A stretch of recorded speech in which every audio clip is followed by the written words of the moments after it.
Necessarily reflect those of the advertisers, owners, or management of Pacific Telestations LLC. For comments, opinions, and questions, please email Jess Lujan at jessthebuzz@gmail.com.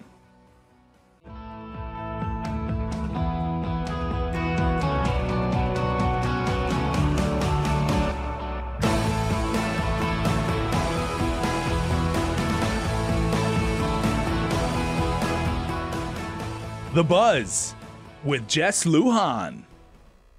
Hey, welcome to The Buzz. This is Jess Lujan. Exciting show again tonight. Episode number 2. We're going to continue with Chris Barnett, Malafunkshun. And we've been here for, Chris, one whole week. We've been sitting here. We haven't changed our clothes. The Casuncillo is getting ready to run away from us. I'm moist in some places I don't want to talk about. Oh, my gosh. Anyway, Chris, of course, episode number 2, episode 1 aired last week with a clip, of course, of the legislature. We're going to see a clip later on today, actually in the show regarding the weed, right? Yeah. The weed.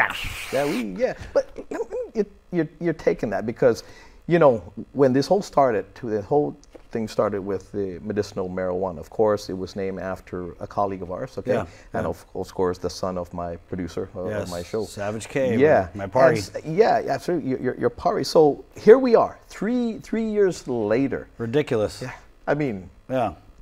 It's ridiculous. You know what? I'm really surprised, and you know, props to you because you've been pushing this issue since, you know, before day one. But I'm surprised somebody hasn't sued yet.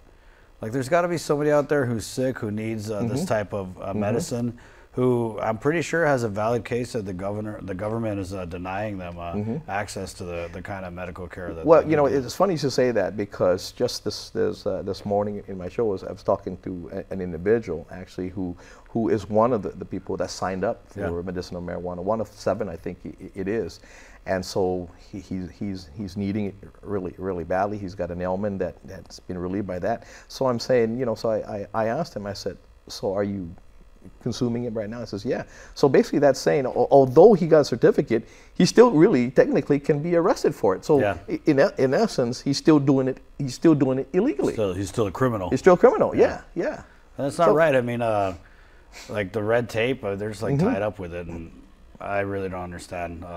I mean, other than I think part of the problem is that they pretty much just copy pasted what is it, Arizona's regulations, and now going in, they're finding out that that's not going to apply at all. Know, so. But anyway, so this next clip that we're going to watch, okay, be in the next half of the actual show, we'll watch that. But again, the material when you write your material, we talked about this in the first episode in regards to the satire, political satire. A lot of this again then goes back, and there are always elements of politics in this. Yeah. Like with this, this clip that we're going to watch, like I said, it wrote itself. I mean. In this day and age, I mean, people have been pretty much. I mean, it's crazy when you talk about medicinal marijuana. Like 10 years ago, it was like, oh my God, you're a communist. Oh my God, you know. But it's pretty much accepted that it's legitimate medicine. Yeah. So I wanted to touch on the recreational weed because when the governor came out and said he supported it, I was really surprised when GVB came out against it. And they were like, oh no, it's gonna hurt our destination as our image as a family destination, because I think it's the same way with medicinal weed. How, you know, 10 years ago it was you know, devil weed. I think 10 years from now recreational weed is going to be the same thing. I mean, people are going to want to have access to it, and I think it might still be a little early for Guam, but it's just crazy how that issue came up so fast and hard and went away just as quickly. As soon as GVB was like, oh no, we don't support it, you don't really hear about it anymore. So now you did again, the clip that we saw wasn't the of course the gambling issue basically.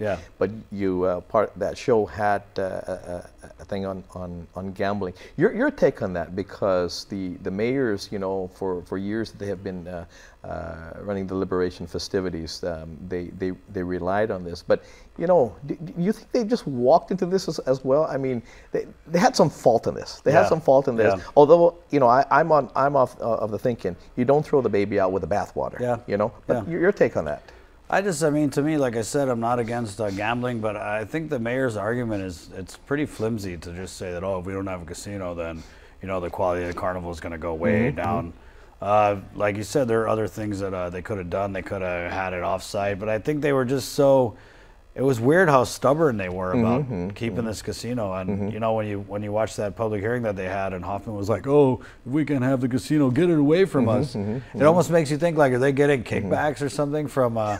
Because the way they were just so adamant about, you know, like, we want to keep this. Well, even in some of their explanation at this point, and again, as you said in the first episode, and I believe in this. Hey, look, you make your money as long as you're not borrowing money from me again to support your habits, whatever it may be. Hey, you do with it what you want. But again, I can see the senator's point of view when you get a vote of 15 to nothing. 15 to nothing. And they needed that. They needed something. They needed at least one. Right. They're like, God, this is so good for us. Let's just take them to town on this. I mean, if you cannot even convince one person, you know, to do that, it's very hard. So you kind of put them in a dilemma. And even when, you know, you're asking for information, because what I would have done, I would have asked, I say, hey, look, this might go into law right now. Give us this paperwork. I would give them, heck, I'm giving you a month to get this paperwork from me and come up with transparency. And I'm going to put you on probation this year. And depending on how you do it, this bill is going to be right here. It may become a law for next year. But in regards to, again, throwing out the baby with the bathwater, now, if you don't quite trust it, maybe it's another organization that can do it maybe even better. But, you know, to completely cut it off, you know.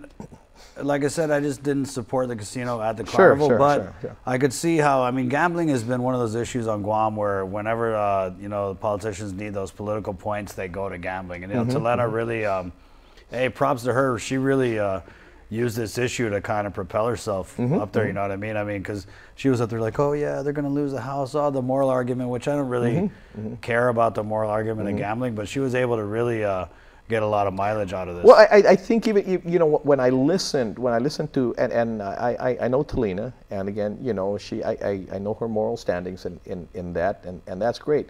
But I think also what helped propel that is just the response from the mayor's side. I think that gave a lot of. They shot themselves in the foot. They shot themselves in the foot. And, like, and the hand. Like, somewhat, you know, it's not even a benetsu, it's somewhat, somewhat, as you give me the music, right? I didn't buy their whole argument was that, oh, we're raising, and the amount of money, what was it, like 200,000, more than that, to put on this carnival. And then when you did go to the carnival, it was it sucked. Well, even you know, the last interview when I think Angel Sablon was asked, and the executive director of the mayor's council, he was asked, what are they going to now do with the building that was erected down at Paseo?